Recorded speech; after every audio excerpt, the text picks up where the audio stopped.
According to the research done by the Carnegie Institute of Technology, 85% of your financial success hinges upon your ability to communicate effectively. Only 15% depends on your technical skills. Now, don't get me wrong. I'm not saying that your technical skills, your domain knowledge, all of that is not important. That is important.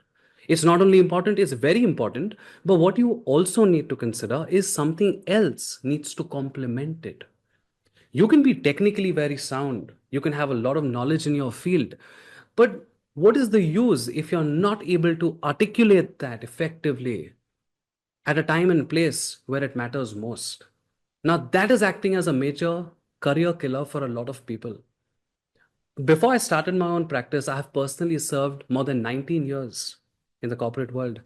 And I have had the opportunity to work with some of the most brilliant minds.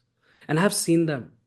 They came from great institutions, great knowledge, great experience. But the moment you put them in front of a large audience, they freeze. Why do you think this is happening? This is happening because most people have taken public speaking as a skill for granted. They feel that this skill will come to them naturally at some point. How can it come naturally?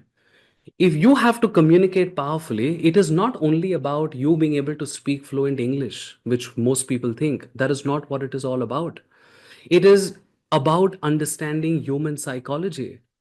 Have you trained yourself in talking to the part of the brain that is responsible for emotions and decision making? Like Simon Sinek, when he talks about the golden circle, he talks about why, how, and what. And he says that the inner part of the circle, the why and the how, that represents the limbic brain. The limbic brain is the brain that is responsible, part of the brain that is responsible for emotions and decision making. So, if you have not trained yourself to talk to the part of the brain that is responsible for decision making, how can you influence anybody? If you are simply throwing information at people, you're not talking to the part of the brain that is responsible for decision making. Why do we call it the art of persuasion? We don't call it the art of fluent English speaking. Art of persuasion means you're able to persuade people to take some sort of an action, you're able to influence them. But when you're talking to the wrong part of the brain, influence does not happen, which only goes to prove that this is not a talent that people are born with. This is a skill that must be learned and mastered. What are your thoughts on that? Share it in the comment section. What we are doing here, we are learning how to communicate powerfully in a very systematic way. What you need is a scientifically laid down system, a process, a path, and then you're supposed to walk that path in the right sequence. That is how methodical repetition is going to happen. And when methodical repetition happens, new habits get formed. This is all about habit formation. You have to form a habit of becoming an effective communicator. So every time you open your mouth, you have an impact on people. That is when you will learn that it is so important to talk to the part of the brain that is responsible for decision making. That's going to make you a great communicator. You know, and I know, I'm not teaching you English. We are not learning how to speak fluent English. Your English will become better automatically because that's the only mode of communication. That's the only language that we are using here. So when you constantly speak in English, when you attend these sessions, when I constantly speak in English, the language is falling on your ear. You may be learning some new words. You understand the contextual meaning of it, where to use it, how to use it. You will automatically improve in English also, but that is going to be a side effect.